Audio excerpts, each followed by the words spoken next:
Well, it has been a great start for Australia's campaign at the ATP Cup. Nick Kyrgios and Alex de Minaur in Brisbane, they both won their singles matches, giving us a 3-0 victory over Germany. Nick serving up 20 aces. And it's a pleasure to have tennis commentator Jaslyn Hewitt with us this morning in the studio. Good morning to you, Jaslyn. Well, tell us about the bushfire appeal that, Tennis Australia and Nick Kyrgios started off, because I tell you what, that ace was pretty impressive, his first one. Yes, so it's an exciting match last night with Australia beating Germany, getting revenge from Davis Cup last year. But it's always great to see our players show some empathy and show the support that Nick has already online donated $200 for every ace that he hits over the Australian summer. And then you've got Alex de Minaur, who went up and backed that up with $250 per ace. Alex doesn't think he's going to serve as many aces as Nick, so he's added a GST on that.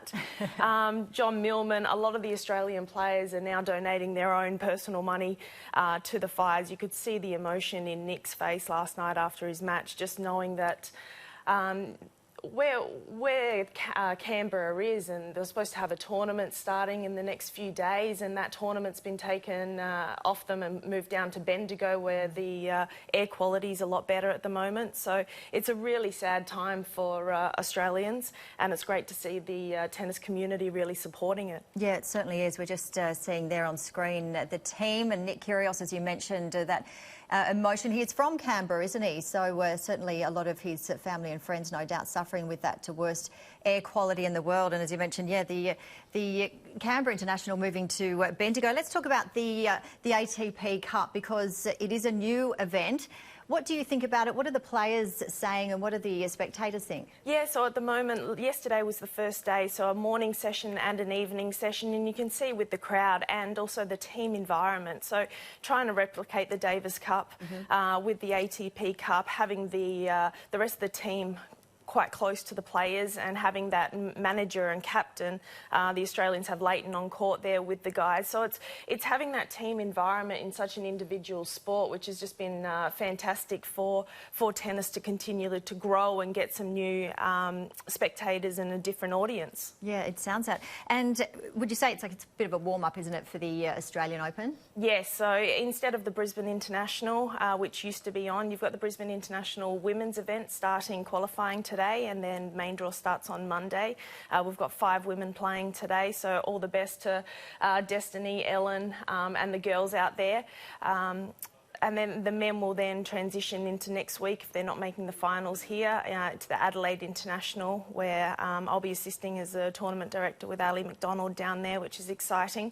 And then on to the Australian Open. So it's a lot of matches. The way the ATP Cup's structured, they're guaranteed a match every other day, so they're getting a rest day. You see a lot of the top players that want to play go deep in the Grand Slams, they always try to have that week off in between. So they're knowing how many matches they're getting, understanding their bodies, and as you can see, our top 100 players are getting a lot older, so trying to manage their injuries. This is a great way for them to begin the year. Yeah, I noticed yesterday some of the players were playing the singles matches and then the doubles matches. I guess if you have an injury or if you're not terribly well, that would be pretty hard to do. Yeah, so trying to back up, but it's the decision of the number 1 and 2 player if they want to play the doubles or not. So it's up to Alex and Nick in the Australian team if they wanted to jump on, or if they wanted to sub out, and like they did last night with having Chris Guccione come back with John Peers. So it was great that we could secure a 3-0 win last night. Yeah, it's been about 3 years since Guccione's been back.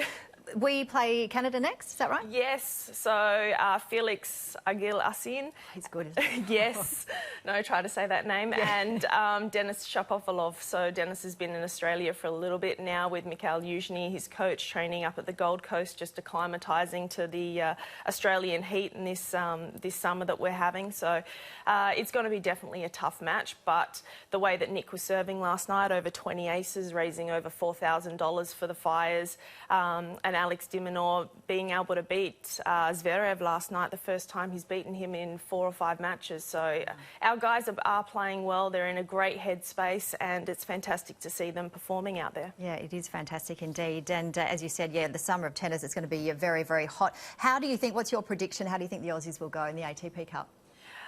Probably a lot rests on what this next match is against Canada. I think this will be their toughest match. I think with Germany, they were able to get through that one last night, but I think Canada is definitely the toughest.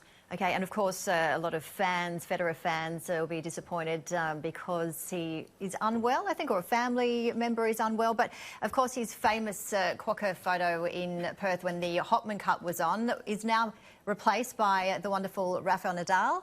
And what do you think? Who did it well? Who did the selfie better? Oh, I think Rafa did. You do? Yes. Oh, look at the little quokka. He gets in nice and close there with him, so... Yeah.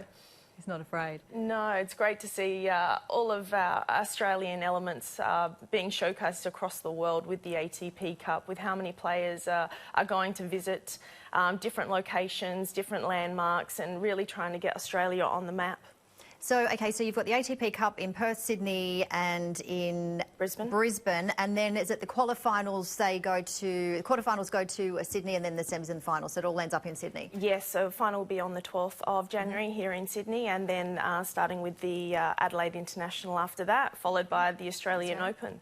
Jasmine, always a pleasure to see you, and good luck with your team in Adelaide and, of course, the Aussies, and we'll talk to you again hopefully next week. Yes, sounds good. Thank you.